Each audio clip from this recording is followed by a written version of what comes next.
السلام علیکم، میں ہوں عارف کاظمی اور آپ دیکھ رہے ہیں سچ ٹیلی ویژن کا ڈیجیٹل پلیٹ فارم۔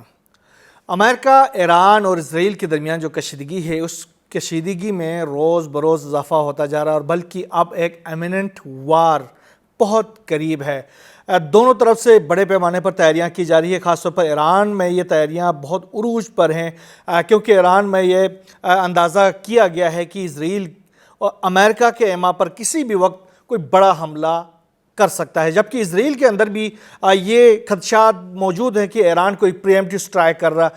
اس سے پہلے میں نے اپنے ایک بلاگ میں آپ کو بتا دیا تھا کہ ایران کی جانب سے بھی یہ آوازیں اٹھنے شروع ہو گئی تھی۔ وہاں کے جو آرمی کے جو آفیشلز ہیں، انہوں نے یہ بیانات دینا شروع ہو گئے تھے کہ اسرائیل کے خلاف ایک جنگ ہونا ہی ہونا ہے، اس جنگ میں اس کو نہیں روکا جا سکتا، یہ جنگ ضروری ہے، لہٰذا ایران کو چاہیے کہ یہ جنگ پہلے شروع کرے، پریمپٹیو سٹرائک کرے اور اس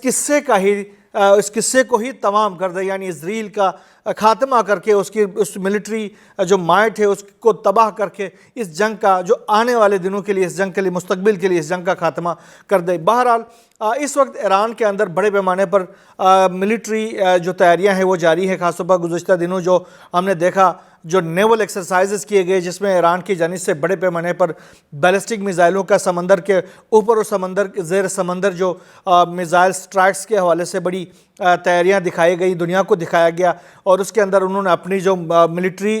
جو ایکوپمنٹس ہیں ان کو بھی بڑے پیمانے پر شو کیا۔ اس کے ساتھ ساتھ ابھی ریسنٹلی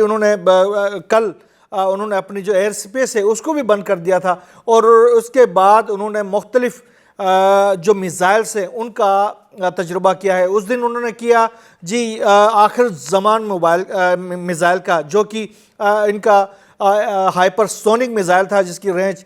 کافی زیادہ تھی، جو 3000 سے زائد اس کی رینج تھی، اور اس کے ساتھ ساتھ ایک البصیر کے نام سے جو ایک میزائل کا تجربہ کیا گیا ہے، اس کے حوالے سے بھی انہوں نے کہا ہے کہ یہ جو میزائلز ہیں، یہ میزائل اس سے پہلے اسرائیل کے خلاف کبھی استعمال نہیں ہوئے۔ اس سے پہلے جو اسرائیل کے خلاف جو جنگ 12 روزہ جنگ ہوئی تھی، اس میں جو میزائلز ایران نے استعمال کیے تھے وہ انہوں نے کہا کہ ہم نے بہت پرانے میزائلز استعمال کیے تھے، اب جو میزائلز ہیں وہ جدید ٹیکنالوجی سے لیس البصیر میزائل کے حوالے سے انہوں نے کہا کہ یہ میزائل تقریباً 70-80 وار ہیڈز لے کے جا سکتا ہے، اور وہ اپنے ہدف پہ جا کر مختلف لوکیشنز کے اوپر وہ وار ہیڈز جو ہیں وہ فائر ہوتے ہیں اور وہ ٹوٹل ڈسٹرکشن کرتے ہیں اپنے اہداف کو، یہ انہوں نے بتا دیا تھا۔ اور دوسری طرف جو ایمیننٹ ایک جنگ ان کے درمیان ہونے والی اس حوالے سے تیاریاں جو ہو رہی ہیں، خاص طور پر ایران کے جو میزائل یونٹس ہیں ان کو ہائی الرٹ کر دیا گیا ہے، اور دوسری طرف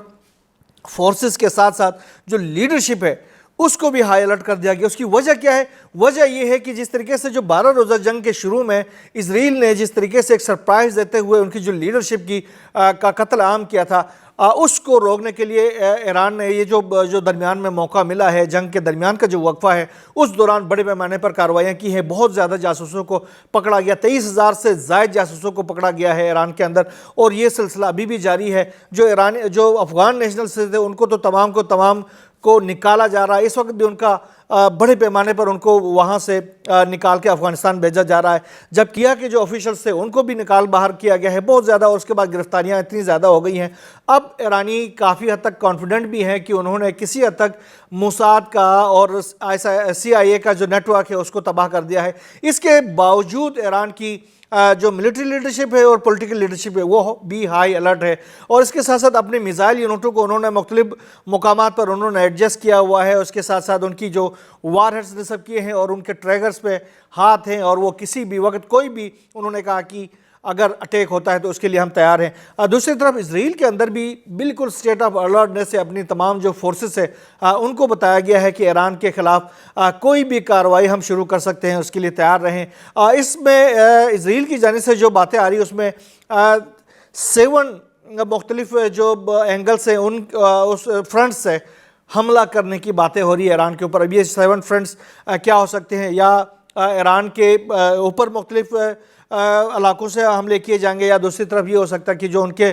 جن کے اوپر الزام لگایا جاتا ہے کہ یہ ایران کے پروکسی سے ان کے اوپر حملے کیے جا سکتے ہیں۔ اس وقت ویسے میں آپ کو بتا دوں کہ لبنان کے اندر بھی ہائی الرٹ موجود ہے، اور اسرائیل جو ہے مختلف قسم کے حملے کر رہا ہے، خاص طور پر جنوبی لبنان کے اوپر۔ دوسری طرف یمن کے اوپر ایک بڑے حملے کی تیاریاں جاری ہیں، جس کے نتیجے میں گزشتہ روز انہوں نے صنعا کے اوپر بڑا حملہ بھی کیا ہے۔ اس کے بعد یمنیوں نے بھی ایک بہت بڑا حملہ کیا ہے اسرائیل کے اوپر، جس میں اسرائیل کے دو شہروں کو نشانہ بنایا گیا ہے۔ ایک تو تل ابیب کو نشانہ بنایا گیا، جس میں ایک ملٹری ان کی ٹارگٹ کو نشانہ بنایا گیا، دوسرا ہائپرسونک فلسطین 2 میزائلوں کے ذریعے یہ جو بن گورین ایئرپورٹ ہے اس کو نشانہ بنایا گیا۔ دوسرا جو حملہ کیا گیا ہے انہوں نے اشکلون پہ کیا ہے، اور اس کے ساتھ ساتھ انہوں نے گزشتہ رات ایک ہائپرسونک میزائل داغا تھا، جو کہ کلسٹر میزائل تھا، جو کہ اسرائیل کی فضاؤں میں جانے کے بعد اس نے مختلف اس کے اندر سے میزائلز نکلے، اور انہوں نے جا کر اسرائیل کے اندر بڑی تباہی پھیلائی تھی۔ مختلف شہروں میں وہاں پر جو سائرن بجنے کی آوازیں آئی تھی۔ اس کے ساتھ ساتھ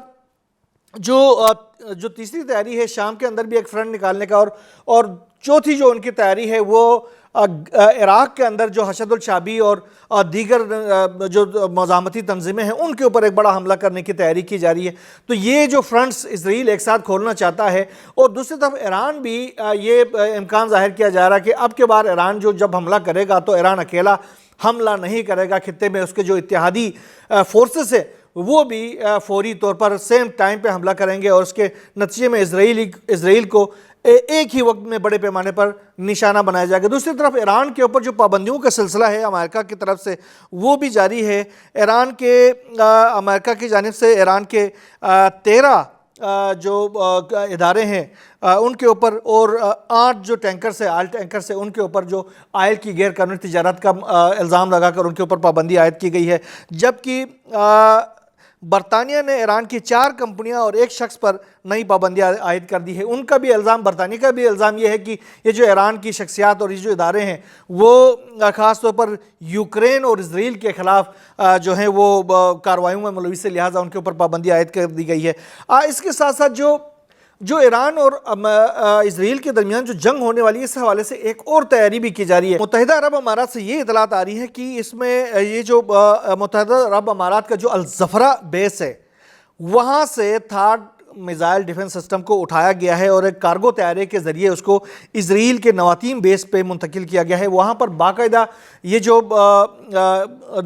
UAE کے جو کارگو طیارہ تھا اس کو وہاں پر لینڈ کرتے ہوئے دیکھا گیا ہے۔ تو یہ ایک بہت بڑی بات ہے، کیونکہ ایک اسلامی ملک کی جانب سے جو امریکی تھارڈ سسٹم جو کہ اس نے اپنی حفاظت کے لیے وہاں پر لگایا ہوا تھا اس کو اٹھا کر اسرائیل منتقل کر دیا ہے۔ دوسری طرف امریکہ کے بارے میں اطلاعات آ رہی ہے کہ امریکہ بھی سعودی عرب کے ساتھ بھی مذاکرات کر رہا ہے کہ وہاں پر جو تھارڈ میزائل انٹرسیپٹر وہاں پر موجود ہے اس کو اسرائیل منتقل کیا جا سکے، تاکہ ایرانی حملے کے نتیجے میں اسرائیل کو پہنچنے والے نقصانات سے بچایا جا سکے۔ تیسری طرف غزہ کے اندر جو اسرائیل کی جو حملے ہیں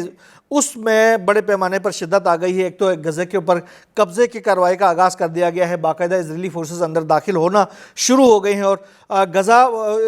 کے اندر جو مشرقی غزہ ہے، جنوبی غزہ ہے اور شمال مشرقی علاقوں کے اوپر ابتدائی قبضے کرنا شروع کر دیے ہیں۔ اور اس کے ساتھ ساتھ یہ جو قبضے اسرائیل کی جانب سے کیے جا رہے ہیں اس کی مخالفت بھی اسرائیل کے اندر بڑے پیمانے پر شروع ہو گئی۔ خاص طور پر 15 فورسز کے جو حکام تھے، جو آفیشلز تھے، ان کو برطرف کیا گیا۔ ان کو کیوں برطرف کیا گیا؟ وجہ یہ بنی ہے کہ ان جو فوجی حکام تھے، آفیسرز تھے، انہوں نے ایک خط کے اوپر دستخط کیے تھے جس میں غزہ جنگ بندی کرنے اور یہ جو قبضے کی کارروائی ہے اس کو نہ کرنے کا مطالبہ کیا تھا، جس کے بعد سے اسرائیل کی گورنمنٹ نے باقاعدہ ایکشن لیتے ہوئے ان 15 افراد کو 15 جو فوجی آفیسران تھے ان کو باقاعدہ طور پر ان کو ڈسچارج کر دیا گیا ہے، ان کو برطرف کر دیا گیا ہے۔ اسرائیل کے اندر بڑے پیمانے پر جو احتجاج کا سلسلہ ہے وہ بھی جاری ہے، کیونکہ اسرائیل میں جو لوگوں کی ایک بہت بڑی تعداد ہے وہ حکومت سے یہ مطالبہ کر رہی ہے کہ اسرائیل کی گورنمنٹ جو ہے وہ اس جنگ کو فوری طور پر روکے اور وہاں سے قیدیوں کی جو واپسی ہے اس کو پرامن طریقے سے اس کو لانے کے لیے اپنا کردار ادا کرے۔ گزشتہ 24 گھنٹوں کے دوران اسرائیل نے جو حملے کیے ہیں غزہ کے مختلف مقامات کے اوپر، اس کے نتیجے میں تقریباً 77 افراد شہید ہو چکے ہیں۔ شہید ہونے والوں میں 4 معصوم بچے بھی شامل ہیں، جبکہ غذائی قلت کی وجہ سے